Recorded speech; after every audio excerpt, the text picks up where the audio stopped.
The clatter of dishes and murmur of conversation filled Vito's, the upscale Italian restaurant where I'd been working for the past 8 months. My fingers trembled slightly as I balanced 3 plates along my arm, a skill I'd perfected out of necessity rather than natural grace. The weight of the porcelain pressed against my skin, leaving temporary marks that would fade by morning, unlike the permanent exhaustion that had settled in my bones. Table 7, Ellie. And try not to spill anything this time, Marco, the floor manager, hissed as he passed, his cologne leaving a sickly sweet trail in his wake. I nodded, swallowing the knot in my throat. At 25, I should have been somewhere else, doing something that mattered.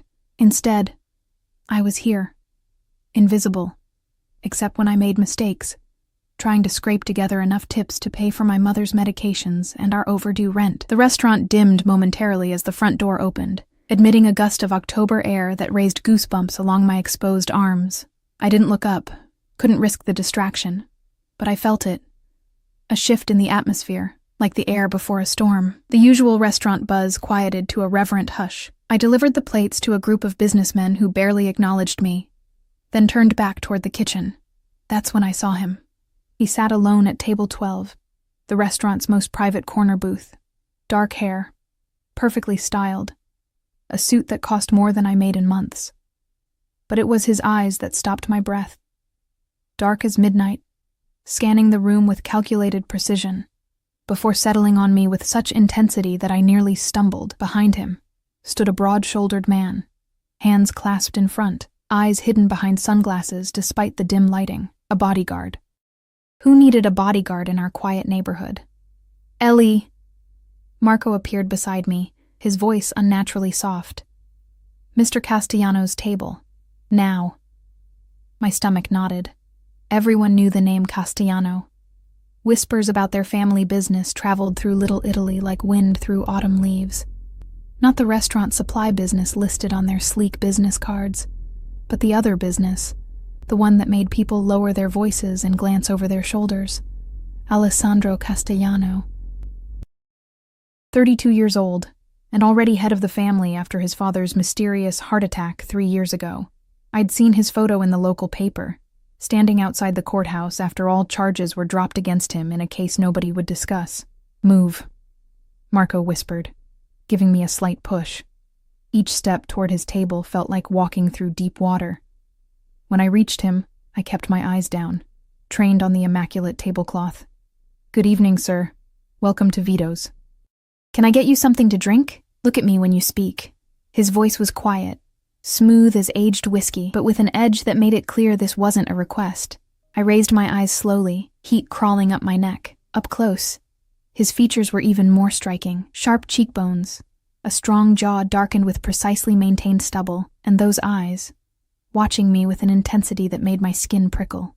Better, he said, his mouth curving into something not quite a smile. McAllen. Neat. I nodded and turned to leave, but his voice stopped me. Your name? Ellie, I whispered, then cleared my throat. Ellie Winters. He studied me for a moment longer, then dismissed me with the slightest nod. The night progressed in a blur of orders and exhaustion. I served Mr. Castellano with trembling hands, avoiding his gaze while feeling it follow me across the restaurant. When he finally left, I exhaled a breath I hadn't realized I was holding. As I cleared his table, I found it. A sleek black wallet, left casually beside his empty glass. My heart hammered against my ribs. Inside would be credit cards, ID, probably cash. More cash than I'd see in months. For one shameful moment, I thought about how that money could cover Mom's next prescription refill, the overdue electric bill, maybe even the rent we were 2 weeks behind on. The thought vanished as quickly as it had formed, shame burning my cheeks. I wasn't a thief. I'd never been a thief. Even when we'd had nothing but ramen noodles for a week straight, I slipped the wallet into my apron pocket and found Marco. Mr. Castellano left his wallet. Do you have a contact number? Marco's eyes widened. Give it to me. I'll handle it. Something in his expression, a flicker of greed perhaps, made me hesitate. I can return it on my way home. Doesn't he live in that big house on Parkview? It's not far from my bus stop. Are you insane? Marco hissed. You don't just show up at Alessandro Castellano's house. Give me the wallet. I clutched it tighter. I'll take full responsibility. After my shift ended, I walked the 6 blocks to the Castellano mansion instead of catching the last bus home. The autumn night wrapped around me like a damp cloak, streetlights casting long shadows across cracked sidewalks. By the time I reached the imposing gates, my resolve was wavering. A security camera swiveled toward me as I approached the intercom. Before I could press the button, the gate swung open silently. They'd been watching me all along. The driveway stretched before me, lined with perfectly manicured trees. The house itself loomed at the end, a modernized Victorian with warm lights glowing from within. My footsteps crunched on the gravel, each sound magnifying my anxiety. The massive front door opened before I reached it. The same bodyguard from the restaurant stood there, expressionless. I found Mr. Castellano's wallet, I stammered, holding it out like an offering. Inside. The bodyguard stepped aside. Every instinct told me to run, but I stepped into the warm foyer, my waitress uniform painfully out of place against the marble floors and crystal chandelier. The bodyguard led me through the house to a study where Alessandro Castellano sat behind a massive desk, jacketless now, the sleeves of his crisp white shirt rolled up to reveal strong forearms. "Miss Winters," he said, as if my arrival was both expected and amusing. "You've brought something of mine." I stepped forward, placing the wallet on his desk. "You left it at the restaurant, sir, and you brought it all the way here when you could have kept it." He opened the wallet. Thumbing through what I now saw was a thick stack of $100 bills. Most would have. "I'm not a thief," I said, the words coming out sharper than I intended. Something flickered in his dark eyes. Surprise, perhaps, or approval. He removed a bill and held it out to me. "For your honesty." "No, thank you." I stepped back, my calves hitting a leather chair behind me. His eyebrows rose fractionally. "You refuse my money." "I didn't return it for a reward." A smile spread slowly across his face, transforming his features from merely handsome to devastating. "Then why did you return it, Ellie Winters?" "Because it was the right thing to do," I said simply. He leaned back in his chair, studying me with renewed interest. "The right thing," he repeated, as if testing the concept. "Do you know who I am? What I do?" My mouth went dry. "You're Alessandro Castellano. You own the restaurant supply business." He laughed then, a rich sound that seemed to fill the room. "Is that what you think?" He stood, walking around the desk until he was standing directly in front of me. Sweet, innocent Ellie. "Do you always do the right thing, even when it costs you?" I thought of my mother's medicine, our looming eviction. I tried to. He reached out, his fingers brushing a strand of hair from my face. I froze, heart racing like a trapped bird. "Fascinating," he murmured. "Vincent will drive you home. I can take the bus." It wasn't a suggestion. His tone remained pleasant, but steel ran beneath the surface. Before I could respond, the study door opened, and a striking woman entered. Tall, model thin, with cascading dark hair and lips painted blood red. She stopped when she saw me, her perfectly shaped eyebrows arching. "Am I interrupting, Alessandro?" Her voice was honey poured over ice. "Sophia." Something hardened in his expression. "I wasn't expecting you tonight." Her gaze slid over me, assessing and dismissing in one cool glance. "Clearly. This is Ellie. She works at Vito's and was kind enough to return my wallet." He said it casually, but I heard the warning in his tone. How charitable. Sophia's smile didn't reach her eyes. "I didn't realize you'd started collecting strays." Heat flooded my face. I took a step toward the door. I should go. Alessandro's hand caught my wrist, his grip firm but not painful. "Vincent will see you home safely, Ellie. I insist." He turned to Sophia, his expression cooling. "We'll talk tomorrow." The dismissal was clear. Sophia's perfect features tightened momentarily before she composed herself, offering a brittle smile. "Of course, darling. Call me." She brushed past me, leaving a cloud of expensive perfume in her wake. Alessandro released my wrist, but remained close enough that I could feel the heat radiating from his body. "Thank you for your honesty tonight, Ellie Winters. It's refreshing." Something in his gaze made me feel like I'd passed a test I hadn't known I was taking. The ride home in his sleek black SUV was silent, the bodyguard, Vincent, never speaking a word. He pulled up to my rundown apartment building, the vehicle looking absurdly out of place on our potholed street. "Good night, Miss Winters," Vincent finally spoke, his voice surprisingly gentle. "Mr. Castellano appreciates what you did tonight." I nodded, climbing out of the warm car into the chilly night. As I fumbled for my keys at the building's entrance, I couldn't shake the feeling that I'd just stepped into something much bigger than returning a lost wallet, something I might not be able to simply walk away from. What I didn't know then, as I climbed the stairs to our third-floor apartment, was that Alessandro Castellano never lost anything by accident, and he never ever let go of something or someone once he decided they belonged to him. Mom was asleep when I entered our apartment, the rhythmic wheeze of her breathing audible from the small bedroom we'd converted to accommodate her hospital bed. The home health aide had left a note on our chipped Formica counter. "Took meds at 8. Ate half sandwich. Fever down." I sank onto our threadbare couch, the events of the evening replaying in my mind like a movie I couldn't pause. Alessandro Castellano's penetrating gaze, the weight of his grip on my wrist, the contempt in Sophia's eyes as she looked at me, looked through me, like I was nothing. Sleep came fitfully that night, dark eyes haunting my dreams. The next morning arrived with a thin October rain that turned the city streets slick and gray.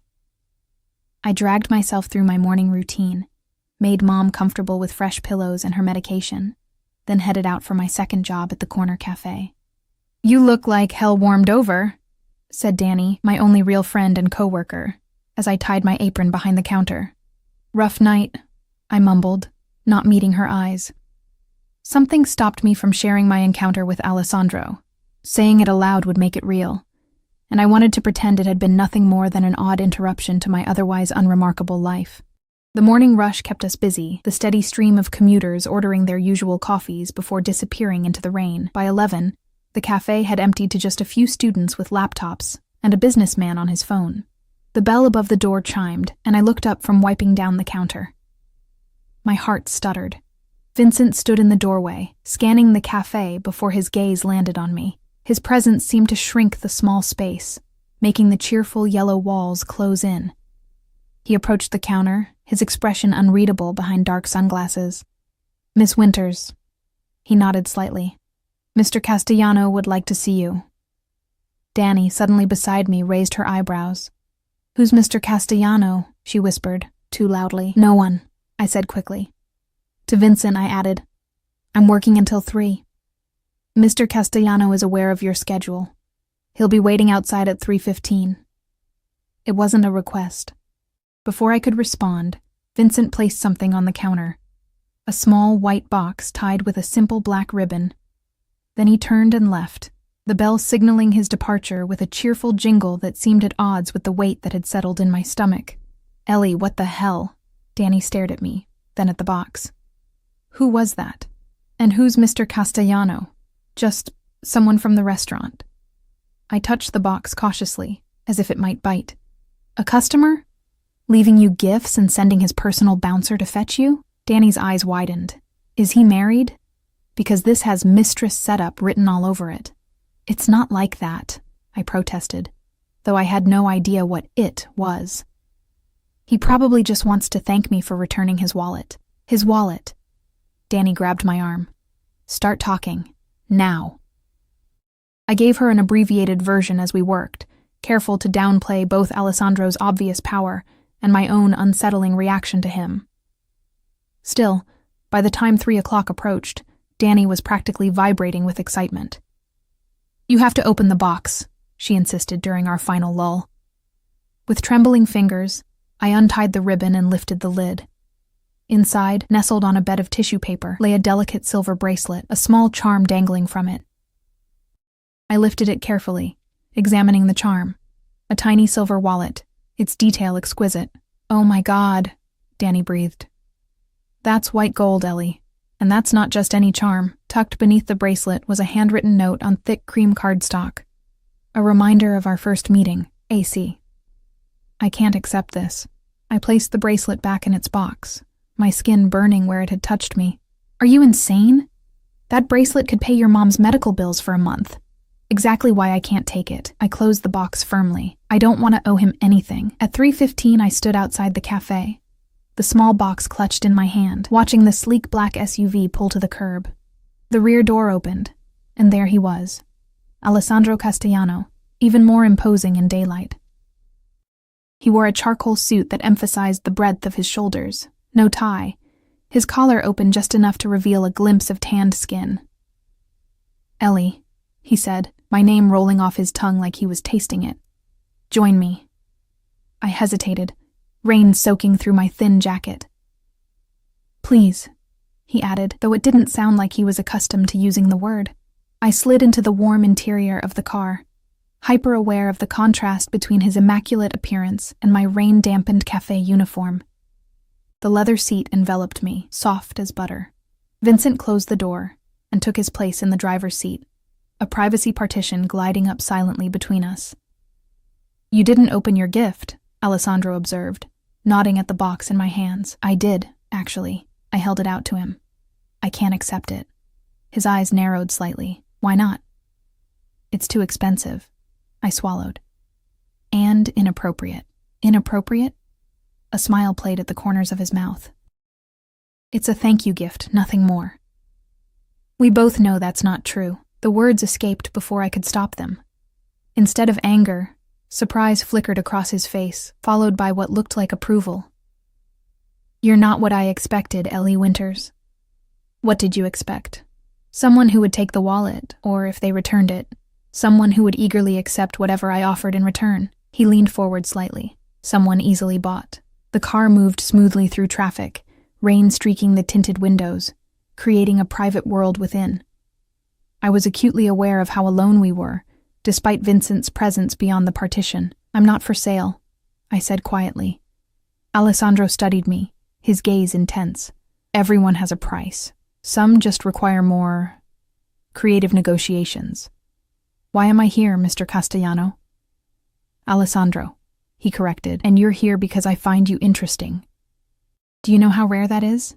Heat crept up my neck. "I'm really not. I'm just a waitress with 2 jobs and a sick mother." Something in his expression shifted. "Tell me about her." The request caught me off guard. "My mother?" He nodded, waiting. "She has multiple sclerosis," I said, the familiar pain settling in my chest. "It's progressing quickly. She can't work anymore, can barely leave her bed most days." "And her medical care? Insurance?" I laughed bitterly. "Our insurance dropped her when she couldn't work. We're drowning in medical debt." "And your father?" "Left when I was 12, when Mom first got sick." The old anger flared briefly. "Couldn't handle it, I guess." Alessandro's jaw tightened, a muscle flexing beneath his skin. "A man who abandons his family is not a man at all." The vehemence in his voice surprised me. For a moment, neither of us spoke, the only sound the gentle purr of the engine and rain against the windows.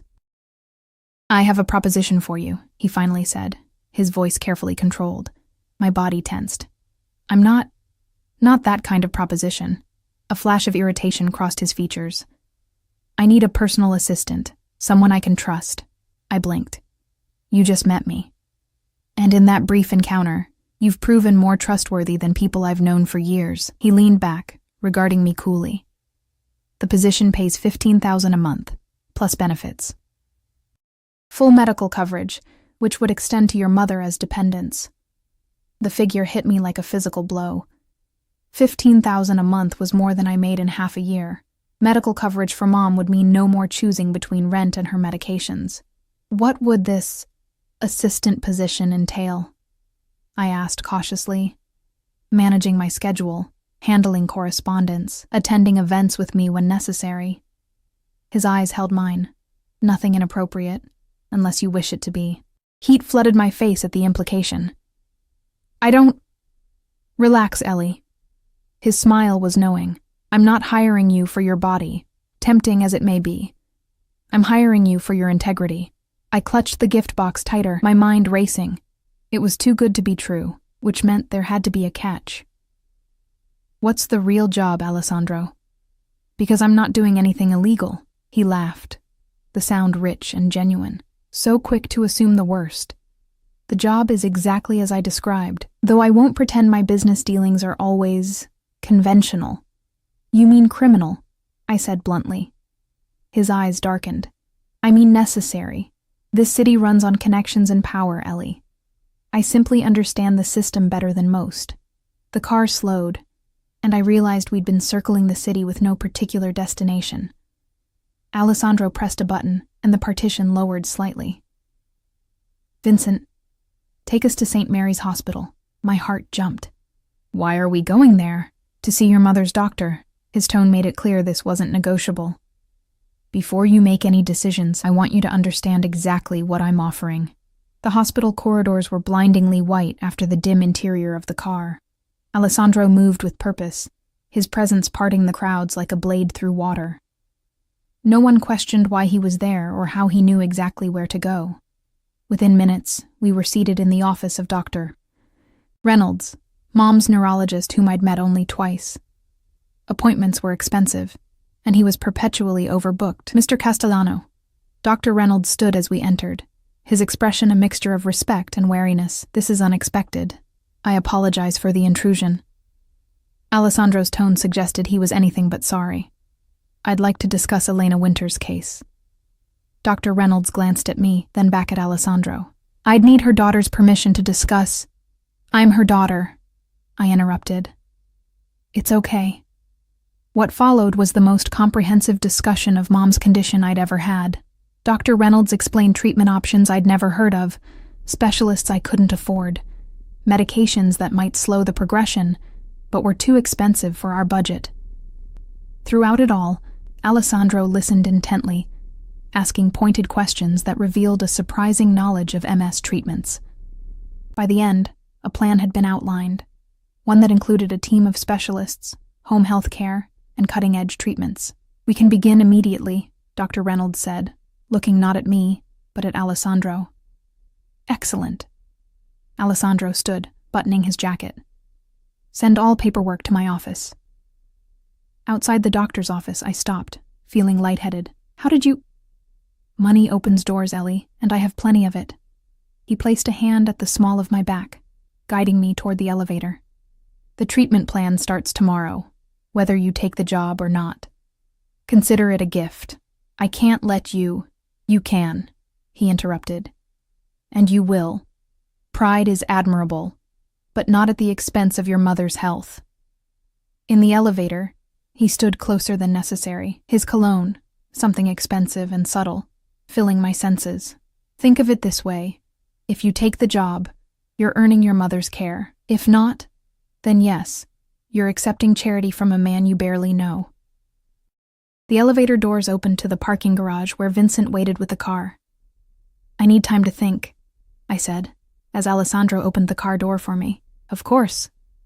He followed me into the back seat. You have until tomorrow morning. I'll send Vincent at 9. The rest of the ride passed in silence, my mind too overwhelmed to form coherent thoughts. When we reached my apartment building, Alessandro surprised me by exiting the car with me. I don't need an escort to my door, I said, clutching my purse like a shield. Humor me. His hand returned to the small of my back, a subtle but unmistakable claim. At my door, I turned to face him, suddenly aware of how close he stood, how the dim hallway light caught the angles of his face. Why me? I asked, the question that had been burning since his proposition. You could hire anyone. Someone with experience, education. I have dozens of experienced, educated employees.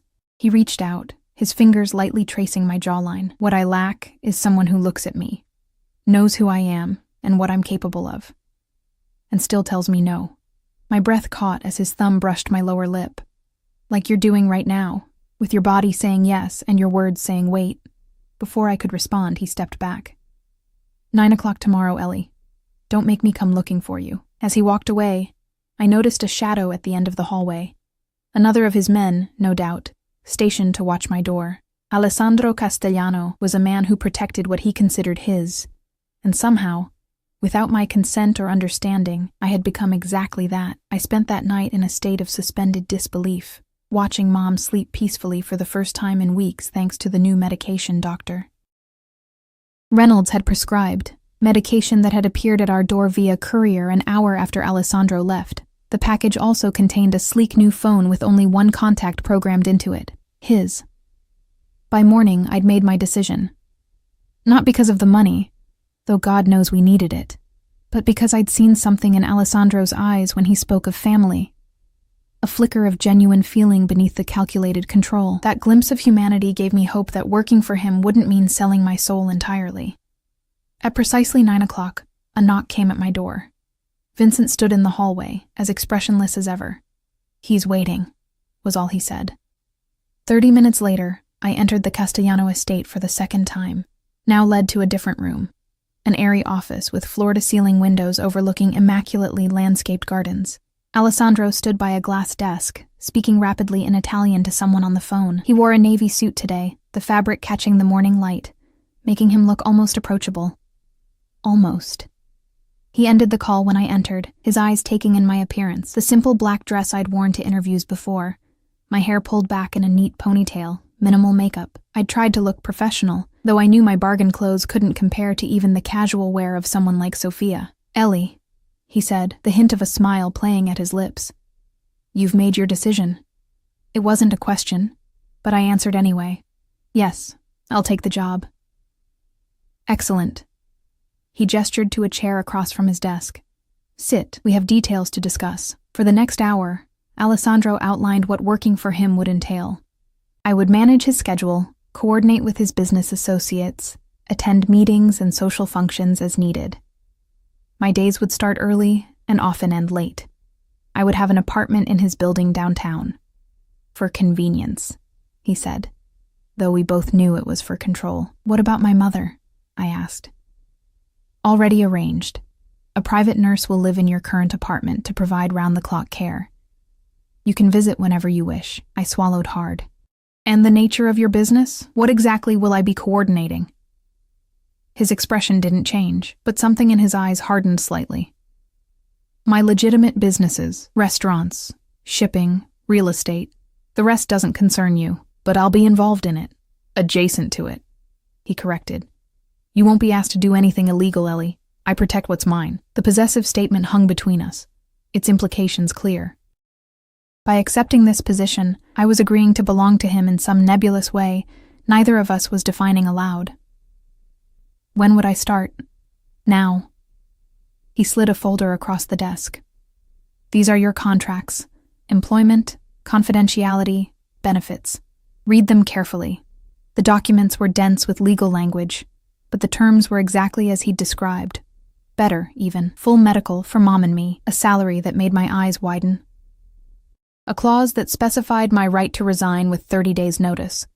Though something told me leaving wouldn't be as simple as the contract suggested, I signed, feeling as though I was signing away more than just my employment status.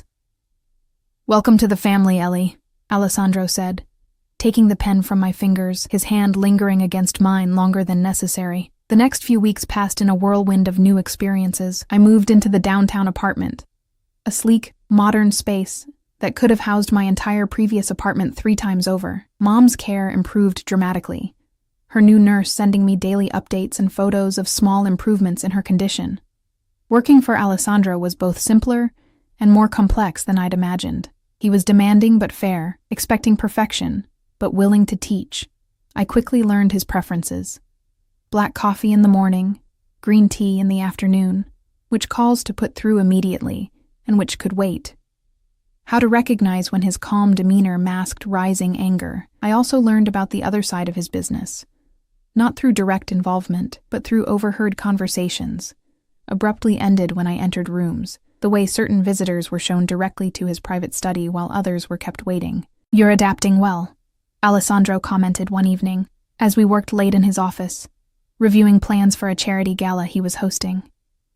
2 months into my employment, and I was still discovering new aspects of his complicated life. "I'm trying," I said, not looking up from my tablet where I was finalizing the seating arrangements. "The mayor's wife called again," I continued. "She's insisting on being seated at your table." Alessandro made a dismissive gesture. "Put her at table 3 with the police commissioner. Her husband will understand the message." I made the change, trying not to think about what message was being sent. This was the delicate dance of my new existence. Knowing enough to do my job efficiently without examining the implications too closely. "You're going to need a dress," he said suddenly. I looked up, confused. "For what?" "The gala. You'll be attending with me." My stomach tightened. "As your assistant." His eyes met mine, dark and unreadable, as my companion. "I don't think that's appropriate," I said carefully. "Appropriate?" A smile curved his lips. "You've been living in an apartment I provide, working exclusively for me, seeing no one but me for weeks. The line of appropriate was crossed long ago." Heat crept up my neck. "I've maintained professional boundaries." "Have you?" He stood, moving around the desk until he was standing directly in front of me, close enough that I could smell his cologne. "Then why do you blush when I stand this close? Why do your pupils dilate when I touch you like this?" His fingers brushed my cheek, a gossamer touch that nonetheless sent electricity coursing through me. "That's biology," I managed, hating how breathless I sounded. "Not consent." Something flickered in his expression. Frustration, respect, desire, before he stepped back. "Tomorrow, you'll find several dresses delivered to your apartment. Choose whichever you prefer for the gala. The event begins at 8. We'll leave at 7:30. Just like that. The moment was over, and he was my employer again. This pattern had repeated throughout our weeks together. Moments of dangerous attraction followed by careful retreats behind professional walls.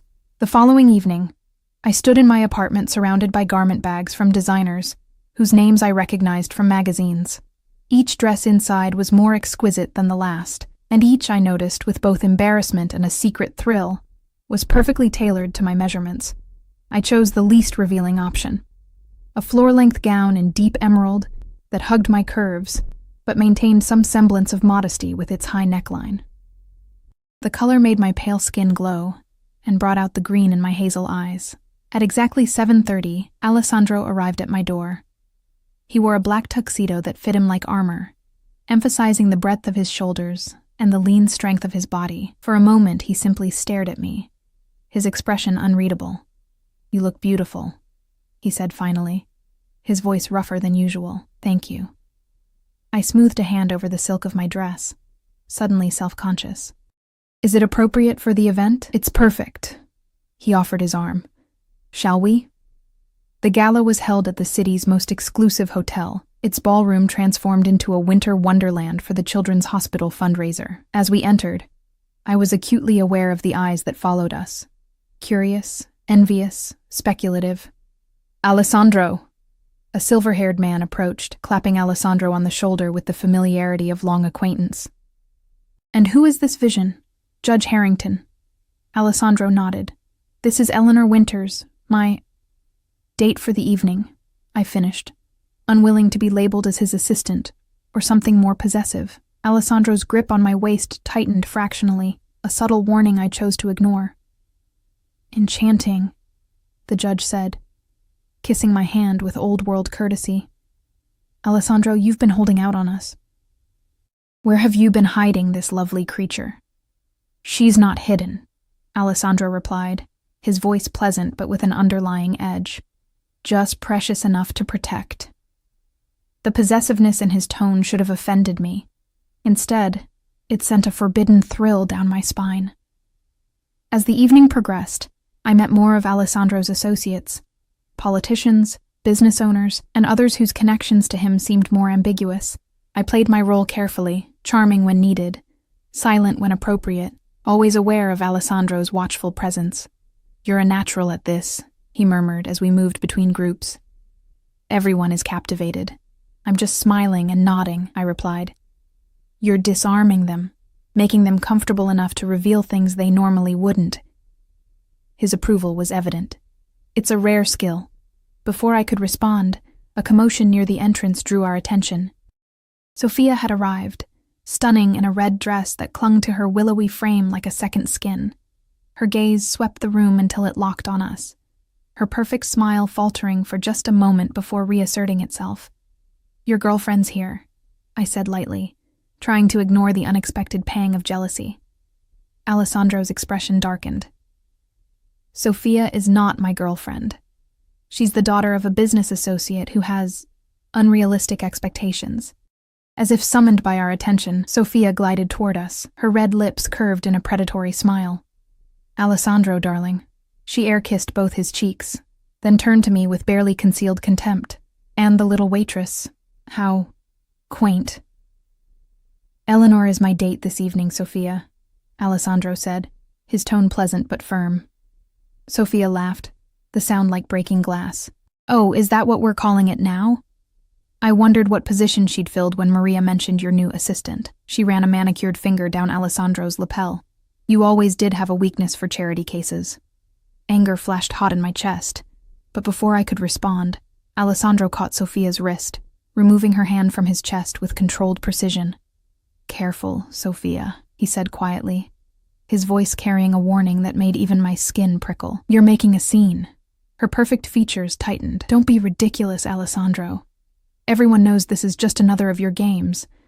She'll be gone in a month, just like the others." The others? My stomach clenched. Had there been other women like me, plucked from obscurity for reasons I still didn't fully understand? "You should find your father," Alessandro suggested, his tone making it clear this wasn't a suggestion at all. "I believe he's looking for you." For a moment, Sophia looked as if she might argue, but something in Alessandro's expression made her reconsider. With a final contemptuous glance at me, she turned and disappeared into the crowd. "I apologize for her behavior," Alessandro said, his hand returning to the small of my back. "Sophia and there's history there, but not the kind she wants it to be." "Were there others?" I asked quietly, hating the vulnerability in my voice. "Other women you've hired as assistants?" His eyes locked on mine. "No, not like you. Like me, how?" Before he could answer, Vincent appeared at his side, leaning in to whisper something urgently. Alessandro's expression hardened instantly, the charming host vanishing behind a mask of cold calculation. "Take care of it," he instructed Vincent, then turned to me. "I need to step away briefly. Business matter." "Is everything okay?" "Nothing for you to worry about." He brushed his thumb across my cheekbone, the gesture at odds with the coldness in his eyes. "Wait for me here. Don't wander." As Alessandro disappeared with Vincent, I felt suddenly exposed without his protective presence. I moved to a quieter corner of the ballroom, sipping champagne and trying to look as though I belonged. "So you're Alessandro's new toy," a voice said beside me. I turned to find a man watching me with undisguised interest, young, expensively dressed, with a smile that didn't reach his eyes. "I'm his assistant," I corrected. "Of course you are." The man's gaze traveled over me in a way that made me want to cover myself. "I'm Michael Russo. Alessandro and I have mutual interests." Something about the way he said it raised warning flags. I maintained a polite smile. "It's nice to meet you, Mr. Russo." "Michael, please." He moved closer. "You know, working for Alessandro can be intense. If you ever need a friend, someone to talk to about the pressures of the job." He slid a business card into my hand, his fingers lingering against my palm. Before I could respond, a familiar voice cut through the air like a blade. "Michael." Alessandro's hand landed possessively on my waist. "I see you've met Eleanor." The temperature between the men seemed to drop 10 degrees instantly. Michael straightened, his demeanor shifting from predatory to cautious. "Just introducing myself," he said, raising his hands in mock surrender. "No harm intended, I'm sure." Alessandro's voice was deadly quiet. "But Eleanor is with me, exclusively." The meaning couldn't have been clearer if he'd branded me in front of everyone. Michael nodded, backing away with a final glance at me that held both warning and pity. "What was that about?" I asked when Michael was out of earshot. Alessandro's fingers tightened at my waist. "Michael Russo is not someone you want to know, Ellie. He's dangerous. And you're not?" His eyes met mine, dark and intense. "I would never hurt you." He would without hesitation if he thought it would hurt me. The admission that hurting me would hurt him hung between us, heavy with implications neither of us was ready to address. "I want to go home," I said suddenly, the glamour of the evening tarnished by Sophia's contempt. Michael's predatory interest, and the realization that I was playing a game whose rules I didn't fully understand. Alessandro studied me for a moment, then nodded. "I'll have Vincent bring the car around." The ride back to my apartment was silent, tension filling the space between us. When we arrived, Alessandro surprised me by exiting the car with me. "You don't need to see me up," I said, fumbling for my keys. "I do." His tone brooked no argument. In the elevator, he finally spoke again. "You're upset." "I'm confused," I corrected, "about what exactly my role is in your life." Sophia seemed to think. "Sophia knows nothing about us," he interrupted. "Is there an us?" I challenged as the elevator doors opened to my floor. Alessandro followed me to my apartment door, waiting as I unlocked it. Once inside, he closed the door behind us, the sound oddly final. "There has been an us from the moment you walked into my study with my wallet," he said, his voice low and intense. "From the moment you looked me in the eye and refused my money, refused to be bought." He moved closer, backing me against the wall, his arms caging me in. "Do you have any idea how rare that is in my world? People either fear me or want something from me. You did neither." My heart hammered against my ribs, his proximity making it hard to think clearly. "I still don't want anything from you." "Don't you?" His fingers traced the line of my jaw, tilting my face up to his. "I think you want exactly what I want, Ellie. You're just afraid to admit it." "And what do you want?" My voice was barely a whisper. "You."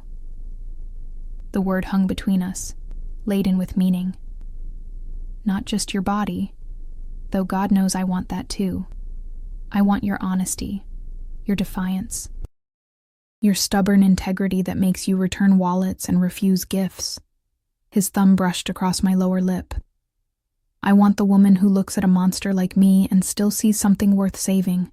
"You're not a monster," I whispered, though we both knew there was darkness in him I'd only glimpsed. "No?" His smile was bitter. "You don't know the things I've done, Ellie. The things I'm capable of. Then tell me." I placed my hand against his chest, feeling his heartbeat strong and steady beneath expensive fabric. "Show me who you really are." For a moment, the mask slipped, and I saw raw vulnerability in his eyes, a flicker of the boy he must have been before life shaped him into the dangerous man before me. Then his lips were on mine, the kiss burning away all thoughts of caution. His hands tangled in my hair, cradling my head as if I were something precious, even as his body pressed mine against the wall with unmistakable hunger. I should have pushed him away, should have maintained the boundaries I'd insisted on for weeks. Instead, my arms wound around his neck, drawing him closer as the kiss deepened, tasting of champagne and forbidden desires. When we finally broke apart, both breathing heavily, the look in his eyes was one of triumphant possession. "Tell me to leave," he said roughly, his forehead pressed against mine. "Tell me now, or I won't be able to stop." In that moment, balanced on the knife's edge between safety and surrender, I made my choice. "Stay," I whispered against his lips, sealing my fate with a single word. Morning light filtered through unfamiliar curtains, painting golden stripes across tangled sheets. For a moment, disorientation gripped me. This wasn't my bedroom, wasn't my bed. Then memories flooded back in a rush of sensations. Alessandro's hands mapping every inch of my skin, his voice rough with desire as he whispered my name, the surprising gentleness with which he'd held me afterward. I turned, finding the space beside me empty but still warm. The sound of quiet conversation drifted from the living room, Alessandro's voice, low and commanding even when speaking softly. Business never stopped, it seemed, even at dawn after a night like ours.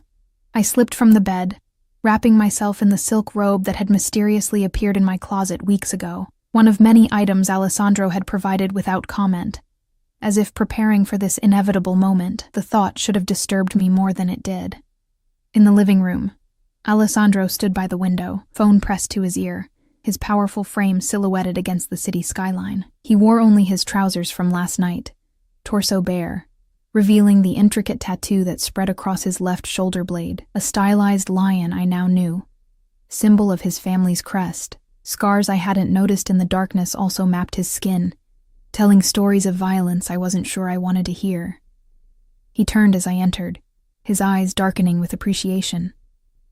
Without breaking his conversation, he extended his free arm, drawing me against his side as he continued speaking in rapid Italian. I allowed myself to be held, still too raw from the night's intimacy to remember why this closeness should frighten me. When he finally ended the call, he set the phone aside and turned fully toward me, his hands settling at my waist. "Good morning." His voice was rough, intimate. "Morning," I replied, suddenly shy despite everything we'd shared hours before. "Regrets?" he asked, his expression revealing nothing. I considered lying, then remembered his uncanny ability to read me. "I don't know yet." A smile curved his lips, not the cold, calculated one he showed the world, but something warmer, almost boyish. Honest as always. His thumb traced my lower lip, still slightly swollen from his kisses. "I have meetings this morning. I'd cancel them if I could." "I'm your assistant," I reminded him, stepping back slightly. "I know your schedule." His eyes narrowed at the deliberate distance I placed between us. "Is that all you are now, Ellie? My assistant?" The question hung between us, demanding definition for something I wasn't ready to name. "I don't know what I am," I admitted. "This changes things." "Nothing has changed," he said with absolute certainty. "This was inevitable from the moment we met. We both know that." Before I could argue, his phone rang again. He checked the screen, his expression hardening. "I have to take this. We'll continue this discussion later." It wasn't a request. After he left, I stood in the shower for a long time, hot water cascading over my skin, washing away the physical evidence of the night while doing nothing to clear the confusion in my mind. I had crossed a line, one I had promised myself I wouldn't cross, and now I was in territory without maps. At the office, Alessandro's private study in the downtown high-rise where most of his legitimate businesses operated, I maintained a professional demeanor, even as I caught his heated glances when others weren't looking. If his staff noticed the shift in our dynamic, they were too well trained to comment. Days passed in this new reality. Nights spent in Alessandro's arms, days maintaining the facade of employer and employee. I learned the contours of his body as intimately as I'd learned his business preferences, discovered the rare vulnerability that appeared only in the darkness of his bedroom, when the masks we both wore could be set aside. But I also began to see more of the darker side of his world, meetings I wasn't invited to, whispered conversations that ceased when I entered rooms, the way certain names made his expression turn cold and remote. "You need to be careful around Russo," Alessandro said one evening as we reviewed documents in his study. The comment seemed to come from nowhere, jarring in the quiet routine we'd established. I looked up, frowning. "Michael Russo? I haven't seen him since the gala. He's been asking about you." Alessandro's voice was casual, but tension radiated from his posture. "Trying to find connections to you, people who knew you before." A chill ran down my spine. Why would he do that? To find leverage. Alessandro set down his pen, fixing me with a steady gaze. "He thinks you're important to me. Am I?" The question slipped out before I could stop it. Alessandro's expression softened marginally. "You know you are." "No, I don't," I said, setting aside my tablet. "I know I work for you. I know I sleep with you. I don't know what that means to you, or what I am to you beyond those functions." "Functions?" A dangerous edge entered his voice. "Is that how you see what's between us? Functional?" "How should I see it? You've never defined it." Frustration colored my words, and I'm starting to think that's deliberate. Alessandro stood abruptly, stalking around the desk until he loomed over me. "You want definitions? Fine. You are mine, Ellie. Mine to protect, mine to care for, mine to..." He trailed off, something like surprise crossing his features, as if he'd nearly revealed more than intended. "To what?" I pressed, standing to meet his gaze more directly. "To love," he finished, the word hanging in the air between us like a live grenade. I stepped back, shock coursing through me. "You don't love me. You barely know me." "I know everything about you," he countered. "Your favorite color is green, not because it's trendy, but because it reminds you of the park where your father used to take you before he left. You bite your lip when you're concentrating. You save the crusts of your sandwiches for last, because your mother taught you the crust contained all the nutrients. You still send her teacher a card every Christmas, even though you were only in her class for 1 year, because she was kind to you when other children weren't. My breath caught. How? Because I've been watching you since long before you found my wallet, Ellie.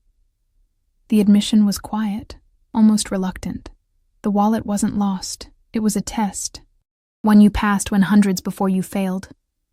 The ground seemed to shift beneath my feet. You were testing me. Why? Alessandro's jaw tightened. Because I needed someone I could trust absolutely. Someone with integrity that couldn't be bought.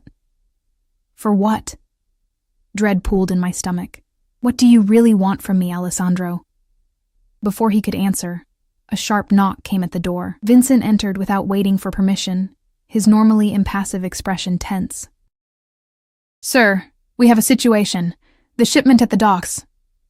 Alessandro's demeanor changed instantly, all traces of the vulnerable man who'd spoken of love vanishing behind the cold mask of the businessman, or something darker. Secure the building, no one in or out, and get the car ready.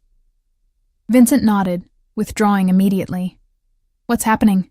I asked, fear creeping into my voice. Business, Alessandro replied curtly, already moving toward a hidden panel in the wall that, when opened, revealed a small safe. He withdrew a gun, checking it with practiced efficiency before tucking it into a shoulder holster. Alessandro, go to the penthouse, he instructed, shrugging into his jacket. Vincent's men will escort you. Stay there until I come for you. I'm not a child to be sent to my room, I protested. Tell me what's happening. His eyes met mine, cold and distant in a way I hadn't seen since those first days. This is the part of my life you don't get to question, Ellie. The part you pretend doesn't exist so you can sleep at night. The words stung with their brutal honesty. I never pretended, didn't you? He approached, cupping my face with deceptive gentleness. You've seen the signs, heard the whispers. You're too intelligent not to have pieced it together. But you've chosen not to ask, not to know for certain, because knowing would make you complicit. He was right, I realized with a sinking feeling. I had deliberately avoided confirming what I already suspected about the true nature of his business, about who he really was. Go to the penthouse, he repeated, softer now. Please, I need to know you're safe while I handle this. Something in his tone, genuine concern beneath the command, made me nod. Will you be in danger? A ghost of a smile touched his lips. I'm not the one they should be worried about. 2 of Alessandro's men escorted me to the private elevator that led to the penthouse apartment occupying the building's top floor, a space I'd visited only a handful of times, as Alessandro preferred to come to my apartment, claiming it felt more like a home than his austere domain. Hours passed in tense silence as I paced the vast space, watching the city lights bloom as dusk settled. My phone remained silent, despite multiple attempts to reach Alessandro. Even Vincent, usually responsive to my texts, had gone dark. It was past midnight when I heard the elevator doors slide open. I rushed to the foyer, relief flooding me until I saw the figure that emerged. Not Alessandro, but Michael Russo, flanked by 2 unfamiliar men whose bulky jackets undoubtedly concealed weapons. Hello, Eleanor, Michael said pleasantly, as if this were a social call. I hope I'm not interrupting your evening. Ice flooded my veins. How did you get up here? I have friends in many places, he replied, advancing into the room, including some who owe me more than they owe Alessandro. I backed away, reaching for my phone. I'm calling security. They won't answer, Michael said confidently. Everyone who matters in this building is currently dealing with a rather explosive situation at the docks, one that should keep Alessandro occupied for quite some time. Understanding dawned with sickening clarity. You created a diversion, Michael's smile widened. Smart girl. Alessandro always did have good taste in his acquisitions. What do you want? I asked, though I suspected I already knew. Insurance. Michael gestured to one of his men, who moved with surprising speed to grab my arm. Alessandro has something of mine. I'm simply acquiring something of his to ensure a fair exchange. I struggled against the iron grip on my arm. I'm nothing to him. Just an employee. Michael laughed, the sound chilling in its genuine amusement. We both know that's not true. Alessandro Castellano doesn't bring just employees to charity galas. Doesn't install them in private apartments. Doesn't kill men who look at them too long. The casual mention of murder stopped my struggling. What are you talking about? You really don't know? Michael seemed delighted by my ignorance. The bartender at Vito's, the one who made those comments about you the night before Alessandro first came in, found him in the river the next day. Or the delivery driver who accidentally brushed against you last month. Disappeared without a trace. Horror washed over me. You're lying, am I? Michael approached, lifting a lock of my hair with almost gentle curiosity. Alessandro has been watching you for nearly a year, Eleanor, learning your routines, your weaknesses, eliminating threats before they reached you. The wallet was just the final test before he made his move. The room seemed to tilt beneath my feet as pieces fell into place. Alessandro's intimate knowledge of my life, his perfectly timed appearance at Vito's, the way he'd always seemed to anticipate my needs and thoughts. Why? I whispered. Why me? Michael's expression turned calculating. That's the interesting question, isn't it? What makes you so special that the great Alessandro Castellano would spend months planning your acquisition? He shrugged. Perhaps he'll tell you himself, if he meets my demands. The man holding me produced a zip tie, securing my wrist behind my back with brutal efficiency.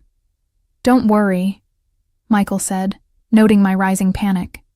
We're not going to hurt you. You're much too valuable intact. Besides, he added with a cold smile, Alessandro would burn this city to the ground if you came back damaged. They led me to the elevator, my mind racing for escape options that didn't exist. As the doors closed, sealing me in with my captors, my last thought was of Alessandro, not fear of his wrath or hope for rescue, but a terrible suspicion that whatever game he'd been playing with me had finally reached its inevitable, bloody conclusion. The location they brought me to was a renovated warehouse by the river, its industrial exterior belying the luxurious apartment within. I was led to a sparsely furnished room, a bed, a chair, a small bathroom, and left alone after Michael informed me that Alessandro had been contacted with terms for my release. Hours passed in anxious solitude. I tested the door, locked, examined the windows, sealed and reinforced, and searched for anything that might serve as a weapon. Nothing. The zip tie had been replaced with handcuffs attached to a long chain bolted to the wall, enough freedom to use the bathroom and move around the room, but nothing more. When the door finally opened again, I expected Michael. Instead, a young woman entered carrying a tray of food, dark-haired, olive-skinned, with eyes that held both wariness and curiosity. You should eat, she said, setting down the tray. It's not poisoned. Who are you? I asked, keeping my distance. Lucia.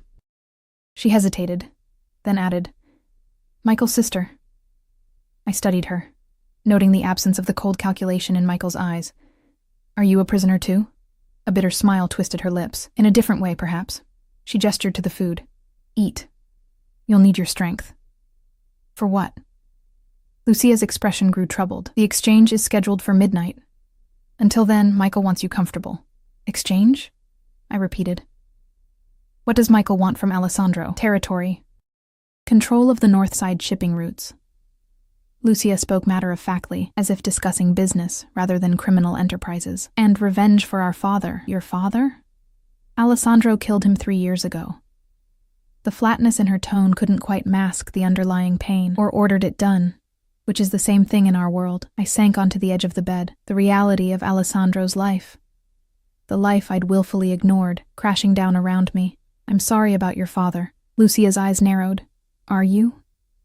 Your lover is a killer, Eleanor, a man who takes what he wants and destroys anyone who stands in his way. Then why am I still alive? I challenged. If I'm just another thing he wanted, why the elaborate game? Why not simply take me? Something shifted in Lucia's expression. Surprise, then a dawning understanding. You really don't know. It wasn't a question this time. Know what? She approached, studying me with new interest. Has Alessandro told you anything about his mother? Only that she died when he was young. Lucia nodded slowly. She was murdered. By my father. A warning to Alessandro's father about overstepping boundaries. She paused, letting the information sink in. Alessandro was 15. He found her body. My stomach twisted.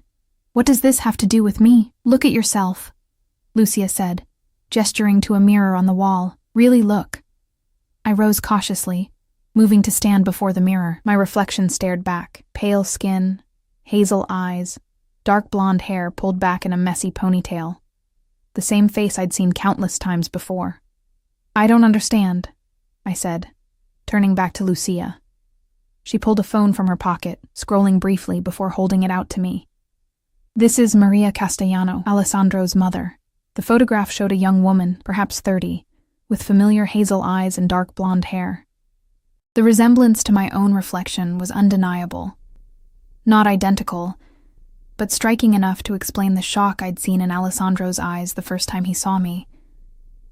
The way he'd studied me with something like recognition. This is why, Lucia said quietly. Why he watched you. Why he orchestrated your meeting.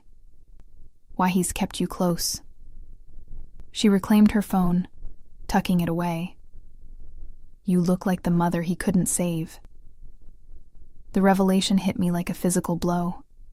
All this time, all the attention and protection, the possessiveness that verged on obsession. It wasn't about me at all. I was just a ghost, a replacement for a woman who died 20 years ago. Does Michael know? Lucia nodded. It's why he took you. Alessandro's mother was his weakness then. You are his weakness now. I'm not her, I said, anger rising through the shock. I'm not a replacement for his dead mother. Perhaps not intentionally, Lucia conceded.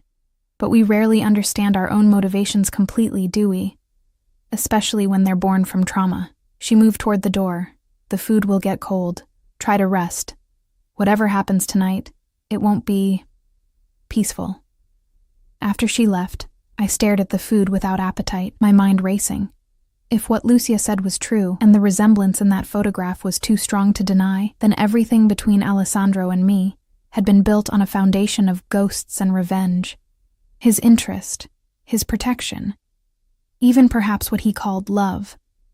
All of it directed not at me, but at the shadow of his mother I unwittingly carried. The thought made me physically ill. Had every touch, every whispered endearment, been meant for someone else? Had I been nothing but a surrogate for a dead woman all along? And yet, I couldn't reconcile that cold calculation with the man who'd held me through nightmares about my mother's illness, who remembered my favorite childhood stories, who looked at me sometimes with a vulnerability that seemed too raw to be feigned. As night fell, bringing the promised exchange ever closer, I was left with the most terrifying question of all. If Alessandro came for me tonight, which man would I be facing? The one who claimed to love me, or the one who had orchestrated my entire existence in his life, for reasons I still couldn't fully comprehend? Time crawled by in that windowless room, minutes stretching into hours marked only by the steady ticking of a wall clock. My mind raced through every interaction with Alessandro, re-examining them through the lens of Lucia's revelation, the wallet test, his intimate knowledge of my life. The way his eyes sometimes lingered on me with an emotion I couldn't name, not desire, not affection, but something deeper and more painful. The door opened abruptly, startling me from my thoughts. Michael entered, his earlier casual demeanor replaced with tightly controlled tension. "It's time," he said, gesturing to one of his men to unlock the chain from the wall. "Alessandro has agreed to the exchange." "What exactly are you exchanging me for?" I asked as I was pulled to my feet. Michael's smile was thin, insurance that Alessandro will honor our new arrangement regarding territory, and a digital ledger containing some rather incriminating information about my family's operations. He checked his watch. He should be quite motivated to comply, considering he has exactly 1 hour before certain evidence finds its way to federal authorities. They led me through the warehouse to a cavernous main floor, empty except for a few support columns and the ghostly shapes of covered machinery. The space was dimly lit, shadows pooling in the corners. the air cold and damp from the nearby river. Michael positioned me beside him in the center of the room, his men spreading out to create a loose perimeter. "He'll come alone?" I asked, already knowing the answer.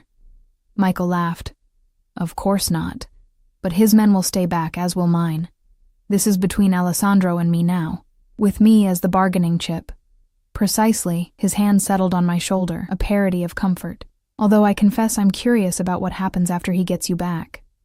Now that you know the truth about why he chose you." I stiffened. "Lucia shouldn't have told me. My sister has a soft heart," Michael agreed. "But I'm glad she did. I want you thinking about it when Alessandro looks at you. I want you wondering if he sees you at all, or just the ghost of Maria Castellano." Before I could respond, a door at the far end of the warehouse opened. Alessandro entered, moving with lethal grace, his expression carved from stone. Vincent and 2 other men flanked him, keeping a respectful distance as instructed. My breath caught at the sight of him. He wore all black, emphasizing the dangerous energy that radiated from him. His eyes scanned the room with clinical precision before landing on me, his gaze immediately cataloging every detail of my appearance, checking for injuries. "Alessandro!" Michael called, his voice echoing in the cavernous space. "Right on time." Alessandro approached slowly, stopping about 20 feet away. "Let her go, Russo. Business first," Michael countered. "The ledger." Without taking his eyes from mine, Alessandro removed a small flash drive from his pocket. "Release her, and it's yours." Michael's grip on my shoulder tightened. "How do I know it's the real thing? That you haven't altered the data? You don't." Alessandro's voice was cold. "Just as I don't know you'll honor your end of this agreement once you have what you want." A tense silence stretched between them, the air thick with barely restrained violence. "Compromise, then," Michael finally suggested. "Send the data to my phone. Once I verify it's legitimate, I'll release Eleanor." Alessandro's jaw tightened, but he nodded. "Fine." As the transaction proceeded, I studied Alessandro's face, searching for some sign of the truth. Did he see me when he looked at me, or just a shadow of his mother? Had everything, from the lost wallet to this moment, been part of an elaborate game fueled by trauma and revenge? "It's verified," Michael announced after a tense minute of examination. "All the data appears intact." He released his grip on my shoulder, giving me a slight push forward. "She's all yours, Castellano. Damaged goods now, I imagine, but still breathing." I moved slowly toward Alessandro, my legs unsteady. His expression remained impassive, but his eyes burned with an intensity that made my skin prickle. When I reached him, his hand settled at the small of my back, possessive, protective, familiar. "We're done here," Alessandro said, his voice deadly quiet. Michael's smile was triumphant. "For now. Though I am curious, does she know why you chose her? Why you've been watching her all these months?" Alessandro's body tensed against mine. "Careful, Michael. She should know she's just a replacement," Michael continued, seemingly unconcerned by the dangerous edge in Alessandro's voice. "A stand-in for a dead woman. Does she look enough like your mother when you're fucking her, Alessandro? Do you call her Maria in the dark?" Several things happened at once. Alessandro pushed me behind him with surprising gentleness. Vincent stepped forward, gun already drawn. And Michael's mocking smile froze as the distinct red dot of a laser sight appeared on his forehead. "That's enough," Alessandro said, his voice terrifyingly calm. "You have what you came for. Now leave while you still can." Michael's composure slipped for the first time, fear flashing briefly in his eyes as he realized how precarious his position had become. He raised his hands slowly. "We had an agreement." "The agreement was for the ledger in exchange for Eleanor," Alessandro replied. "Not for your continued ability to breathe. That remains entirely at my discretion." For a long, tense moment, I thought Alessandro would give the order, would have Michael executed right there. Instead, he turned to me, his back deliberately to Michael, the ultimate dismissal. "Let's go home," he said softly, his eyes searching mine. The drive back to the city passed in silence, Alessandro's hand clasping mine tightly, as if afraid I might disappear. It wasn't until we reached his penthouse, not my apartment, I noted, that he finally spoke. "Are you hurt?"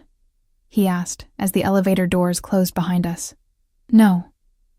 I stepped away from his touch, creating distance between us, not physically. His expression darkened at my withdrawal. What did they tell you? The truth, I said simply. About your mother. About why you chose me. Alessandro went still, the mask of control slipping to reveal raw pain beneath. It's not what you think. Isn't it? I wrapped my arms around myself, suddenly cold. Your mother was murdered when you were 15. I look like her. You've been watching me for months before you arranged our meeting with the wallet. It seems pretty clear what this is. No. He moved toward me, stopping when I backed away. The resemblance. It caught my attention initially, I won't deny that. But it's not why you what? I interrupted. Why you orchestrated an elaborate scheme to bring me into your life. Why you gave me a job I wasn't qualified for. Why you moved me into an apartment you controlled. My voice cracked. Why you took me to your bed. Pain flashed across his features. It wasn't like that. Then what was it like, Alessandro? Explain it to me.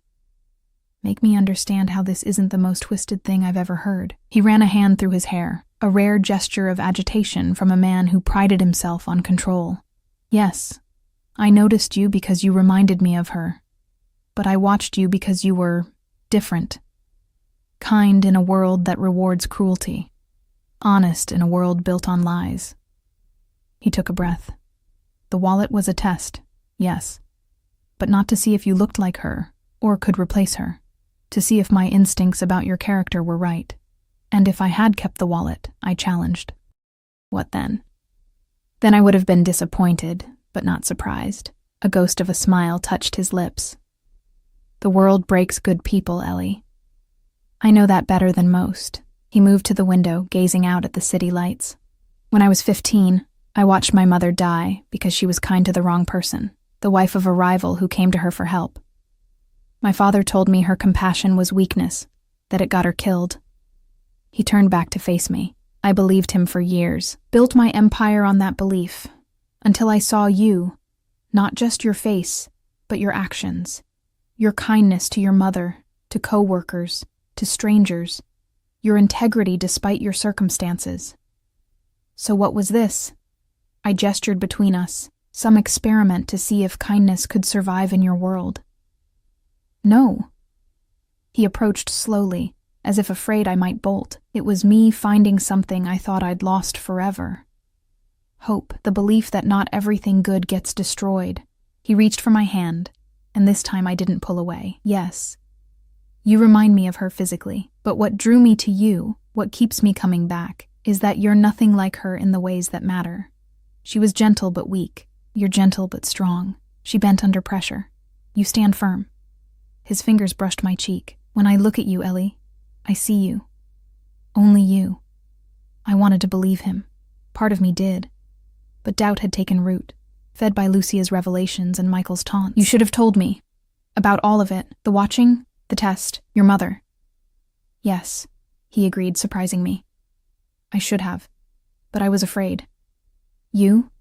Afraid? A bitter smile curved his lips, terrified. That you'd see the monster everyone else sees, that you'd run. That I'd lose the one person who looks at me and sees something worth saving. The raw vulnerability in his admission struck me more deeply than any declaration of love could have. This was Alessandro stripped of all pretense. Not the powerful Mafia boss, not the calculated businessman, but the wounded boy who had lost his mother and built walls to protect what remained of his heart. I can't go back to how things were, I said finally. Not now. I need time to think, to decide if I can trust you again. Pain flashed in his eyes, but he nodded. I understand. He stepped back, giving me space. You can stay in your apartment. I'll keep my distance until you're ready to talk.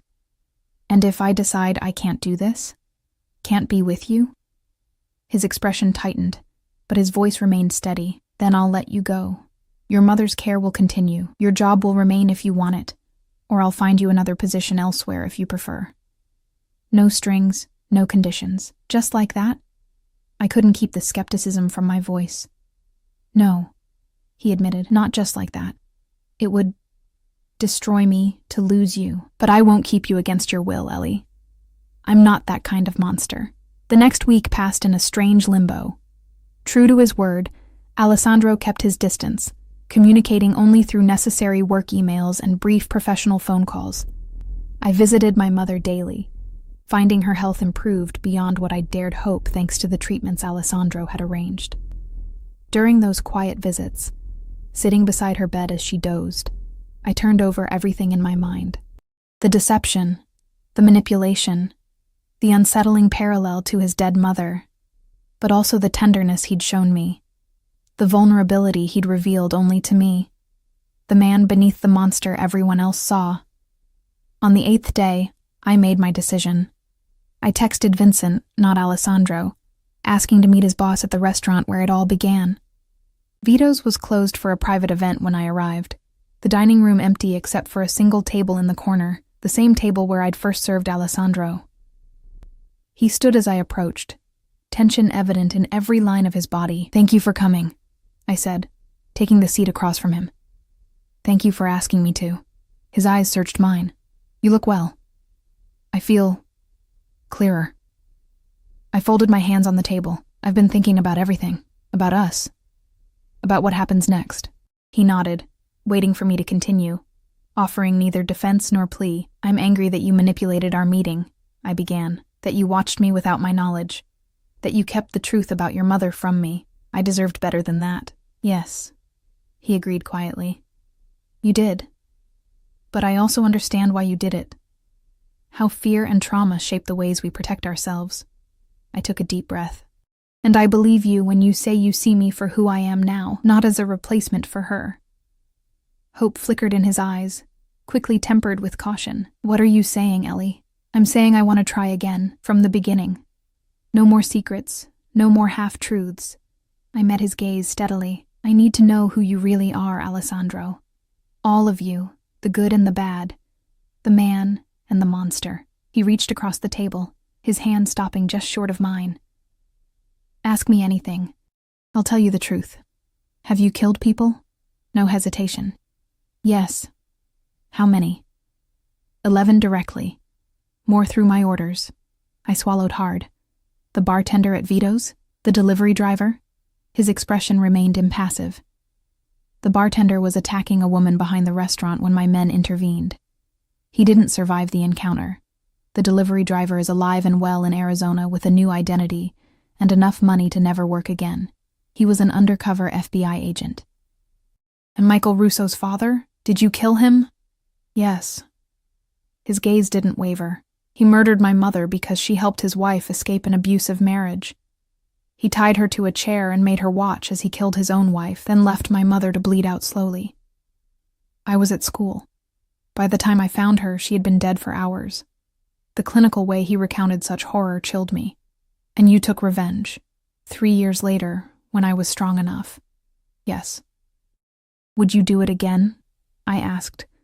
The most important question of all. He considered this, and I appreciated that he didn't rush to tell me what I wanted to hear. "I would kill to protect those I love," he finally said. "I would kill to avenge them, but I've learned there are better ways to handle most situations. Death is final. Fear and loyalty last longer."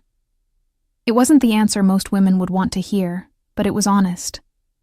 In his world, perhaps that was the best I could hope for. "One last question," I said quietly. "Do you love me? Not because I remind you of her, not because I passed your test, but for who I am." For the first time, emotion broke through his careful control.